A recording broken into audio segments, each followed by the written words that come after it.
अस्सलाम वालेकुम जी। आज हम आतिफ साहब के साथ हैं इस्लामाबाद। आतिफ इस्लामाबाद में ही है? Are you in Islam? Faisalabad.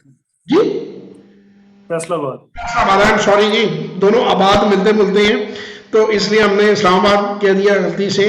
तो आतिफ भाई इज़ एन इंजीनियर और मेरा ये मानना है और मेरा ये फाइंडिंग आज आप लोगों को जनरल भी बता दूं इस वीडियो के तहत कि इंजीनियर्स जो हैं वो नंबर 2 पे फाइनेंस के बाद सबसे ज़्यादा स्टॉक मार्केट में काम करने वाले और फ़ायदा कमाने वाले हैं। और जॉब्स भी वॉल स्ट्रीट में इंजीनियर्स के पास बहुत है क्योंकि वो मैथ में अच्छे होते हैं। तो इन्वेस्टमेंट जो होती है it is all about calculations.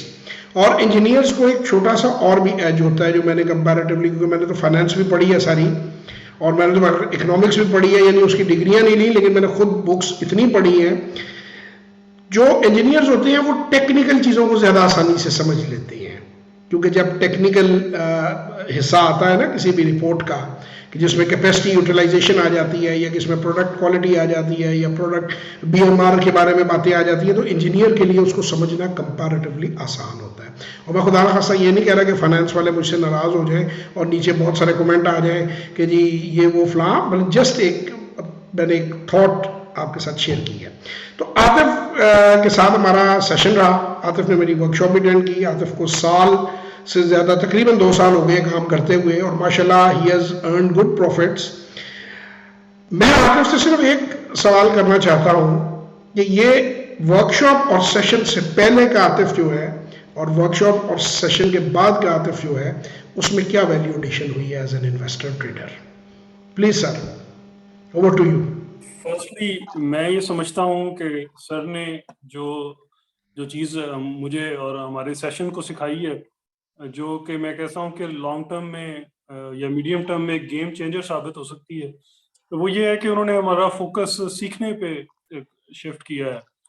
और सीख कर और सीखने में 2-3 चीज़ें, यानी टेक्निक्स, ट्रेडिंग साइकोलॉजी, इन्वेस्टमेंट का माइंडसेट, तो इन तीनों को क्लैरिफाई भी किया है और ये भी बताया कि ये सीखना कहाँ से है, किन रिसोर्सेज से है और किन रिसोर्सेज पे रिलाय नहीं करना चाहिए।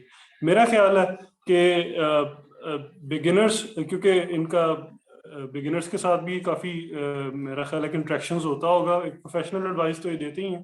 तो बिगिनर्स जो हैं वो मार्केट से और इतना अच्छा मौका हाथ से इसलिए जाने देते हैं क्योंकि वो शुरू में टिप्स पे रिलाय करना शुरू कर देते हैं और अपनी लर्निंग पे तवज्जो नहीं देते। पढ़े लिखों पे तो मैं समझता हूँ कि फ़र्ज़ है, अगर वो क्वालिफाइड है, मेरा ख्याल है कि अगर इंटर भी पास किया हुआ है तो उनको ये काम सीख कर और ख़ुद करना चाहिए। जवाद साहब जैसे बड़े कोना मश्क और पुराने इंडस्ट्री के लोग बैठे हैं जिनके साथ काम करके कम से कम आपको ये कॉन्फिडेंस आ जाएगा कि आप मार्केट के किसी ट्रैप में ना फंसें, अपना कीमती पैसा ज़ाया ना करें, कम सही लेकिन उसको बढ़ाते रहें। तो ये मैं समझता हूँ कि ये बड़ा फ़ायदा है कि हम इनके दौर में हैं। थैंक यू वेरी मच, जज़ाकल्लाह खैर आतिफ भाई, बहुत बहुत शुक्रिया फॉर योर काइंड वर्ड्स। देखिए सर, मैंने ये जो आया ही मैं ये सेशंस के अंदर हूँ ना, पहले मेरे सेशंस पहले भी चल रहे थे, वो मेरे सेशन बड़े क्लोज डोर चलते थे, लिमिटेड से लोग हमें अप्रोच करते थे और बड़ी हैवी प्राइस पे हम उनके पोर्टफोलियोज और उनको हेल्प कर देते थे प्रोफेशनली। जो इन्होंने ये बात बताई है, ये 2014 के बाद आपको मेरे सेशंस मिलेंगे, आपको ये आम पब्लिक के साथ मेरी डीलिंग मिलेगी। ये ट्रिब्यूट पेश किया मैंने अपने वालिद साहब को, अपने उस्ताद। मैं बार बार लोगों को बताता हूँ कि वो मेरे मेंटोर भी थे और मेरे फादर भी थे और उन्होंने लोगों को बहुत सिखाया भी, लोगों की मदद भी की। तो मैंने उनका बेटा होने का हक जो है अदा करने की कोशिश की है कि मैं आम लोगों तक इस इल्म को फैला दूं ताकि मुल्क की मैं और तो कोई खिदमत नहीं कर सकता, नया पाकिस्तान बनाने में और तो मैं कोई कंट्रीब्यूशन नहीं डाल सकता, मैं पॉलिटिशियन नहीं हूँ, कोई ब्यूरोक्रेट नहीं हूँ, लेकिन मेरे पास जो इल्म है वो मैं अगर लोगों के साथ शेयर कर दूं, उसे खुले दिल से बांट दूं, तो उससे आने वाली एक पौध तैयार हो जाएगी इन्वेस्टर्स की। स्टॉक मार्केट मेरा मानना है दुनिया का बेहतरीन बिजनेस है, लेकिन लोगों को इसकी समझ नहीं है। और ये आपको बताऊं अमेरिका में भी नहीं है, मैंने इंटरनेशनली भी लोगों को बड़ा गाइड किया है और मुझे पता चला है कि वहाँ भी जो ये मैंने वर्कशॉप के अंदर इन लोगों से, मैं जो कि स्टॉक्स किसी भी में कमेंट नहीं करता, तो मैंने वहाँ का भी एक फेवरेट स्टॉक जो है उसको थोड़ा सा इनको बताया है कि उसके क्या हालात आगे होने वाले हैं। और फ्यूचर में कितना लोग उससे नुकसान उठाएंगे। लेकिन मैं किसी वीडियो में नहीं कहता, क्योंकि फिर वो चीज़ें जो हैं वो आगे लोग फॉरवर्ड करनी शुरू कर देते हैं और उससे फिर अपने अपने मायने निकल जाते हैं, और जिसका इंटरेस्ट हिट होता है वो फिर मुझे बुरा भला कहना शुरू कर देता है। तो ये मैं आपको बात बताऊं कि ये फ्रॉड, ये झूठ हर जगह है। ब्रोकर दुनिया भर में एक ही जैसे हैं, मार्केट्स एक ही जैसी हैं। आतिफ भाई ने जितनी परसेंटेजेस माशाल्लाह इन्होंने उसमें बनाई हैं, मैं इनके वो नंबर्स तो नहीं किसी के साथ में डिस्क्लोज करूँगा, बट परसेंटेज डिस्क्लोज करना तो कोई बुरी बात नहीं है। ये अमेरिकन मार्केट में बनाना बहुत मुश्किल है। तो यहाँ पढ़ा लिखा और सेंसिबल, फर्क क्या था, आतिफ साहब ने क्यों बना ली? आतिफ एक पढ़ा लिखा बंदा है, उसने को थोड़ा बहुत इधर उससे देखा, और इतना प्रॉफिट बनाने के बाद भी वो उनके अंदर गरूर नहीं आया। He still want to learn.